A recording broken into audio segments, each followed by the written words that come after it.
ಎಳೆ ಕಂದಮ್ಮನನ್ನ ಎತ್ಕೊಂಡು ನ್ಯಾಯಕ್ಕಾಗಿ ಹೋರಾಡ್ತಾ ಇರೋ ಇವಳು ಸುನೀತಾ. ಚಿತ್ರದುರ್ಗ ಜಿಲ್ಲೆ ಹಿರಿಯೂರು ತಾಲೂಕಿನ ತಾಳವಟ್ಟಿ ಗ್ರಾಮದವಳು. ಕಳೆದ 2 ವರ್ಷಗಳ ಹಿಂದೆ ತಿಪ್ಪೇಸ್ವಾಮಿ ಎಂಬಾತ ಫೋನ್ನಲ್ಲಿ ಪರಿಚಯವಾಗಿದ್ದ. ಇಬ್ಬರು 2 ವರ್ಷಗಳ ಕಾಲ ಒಬ್ಬರನ್ನೊಬ್ಬರು ಪರಸ್ಪರ ಪ್ರೀತಿಸಿದ್ದಾರೆ. ನಾಯಕನಹಟ್ಟಿ ತಿಪ್ಪೇರುದ್ರಸ್ವಾಮಿ ದೇವಸ್ಥಾನದಲ್ಲಿ ತಿಪ್ಪೇಸ್ವಾಮಿ ಸುನೀತಾಳನ್ನ ಮದುವೆಯಾಗಿದ್ದಾನೆ. ಆದರೆ ಹೆಂಡತಿಯನ್ನ ಮನೆಗೆ ಕರೆದುಕೊಂಡು ಹೋಗೋದಕ್ಕೆ ಹಿಂದೇಟು ಹಾಕಿದ್ದಾನೆ. ಸುನೀತಾ ತಾಯಿಯಾಗುವ ವಿಚಾರ ತಿಳಿದಿದ್ದ ತಿಪ್ಪೇಸ್ವಾಮಿ ತನ್ನೂರು ಖಾನಾ ಹೊಸಹಳ್ಳಿಗೆ ಹೋದವನು ಮೊಬೈಲ್ ಸ್ವಿಚ್ ಆಫ್ ಮಾಡಿಕೊಂಡಿದ್ದಾನೆ. ನಂತರ ಮನೆಯವರ ಇಷ್ಟದಂತೆ ಮುರುಘಾ ಮಠದಲ್ಲಿ ಸಾಮೂಹಿಕ ವಿವಾಹ ಕಾರ್ಯಕ್ರಮದಲ್ಲಿ ಮತ್ತೊಬ್ಬಳನ್ನ ವರಿಸಿದ್ದಾನೆ.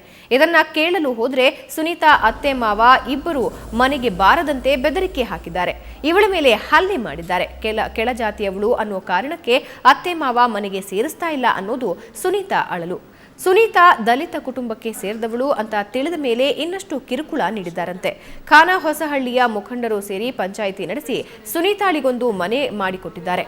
ಆದ್ರೆ ಮಳೆ ಬಂದ್ರೆ ಸೋರುವ ಮನೆಯಲ್ಲಿ ಬದುಕು ಸಾಗಿಸುವುದು ಕಷ್ಟವಾಗ್ತಾ ಇದೆ. ಕೈಗೊಂದು ಮಗು ಕೊಟ್ಟು ಪರಾರಿಯಾಗಿರುವ ಗಂಡನಿಂದಾಗಿ ಅನ್ಯಾಯ ಸರಿಪಡಿಸುವಂತೆ ಕೋರಿ ಸುನೀತಾ ಮಹಿಳಾ ಸಾಂತ್ವನ ಕೇಂದ್ರದ ಮೆಟ್ಟಿಲು ಹತ್ತಿದ್ದಾಳೆ.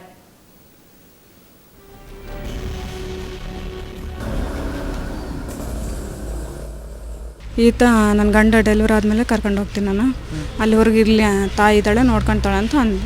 ಮತ್ತು ಆಮೇಲೆ ಈಗ 7 ತಿಂಗ್ಳಿಗೆ ಕರ್ಕೊಂಡು ಹೋಗ್ತೀನಿ, 8 ತಿಂಗ್ಳಿಗೆ ಕರ್ಕೊಂಡು ಹಿಂಗೆ ಹೇಳ್ಕೊಂತ ಬಂದ. ಆಮೇಲೆ ಇದಕ್ಕಿದ್ದಂಗೆ ಫೋನ್ ಸ್ವಿಚ್ ಆಫ್ ಮಾಡ್ಕೊಂಡು ಊರಿಗೆ ಹೋಗಿ ತಂಗಿಯರು ನೋಡ್ಕೊಂಡು ಬರ್ತೀನಿ ಅಂತೇಳಿ ಹೋದನು. ಸ್ವಿಚ್ ಆಫ್ ಮಾಡ್ಕೊಂಡು ಯಾಕೆ ಹಿಂಗೆ ಸ್ವಿಚ್ ಆಫ್ ಆಯ್ತು ಅಂತ ಊರಿಗೆ ಹೋದೆ ಸರ್ ನಾನು. ಅವ್ರ ಊರಿಗೆ 7ನೇ ತಾರೀಕು ನಾನು ಹೋಗಿದ್ದೀನಿ ಜೂನ್ 7ಕ್ಕೆ.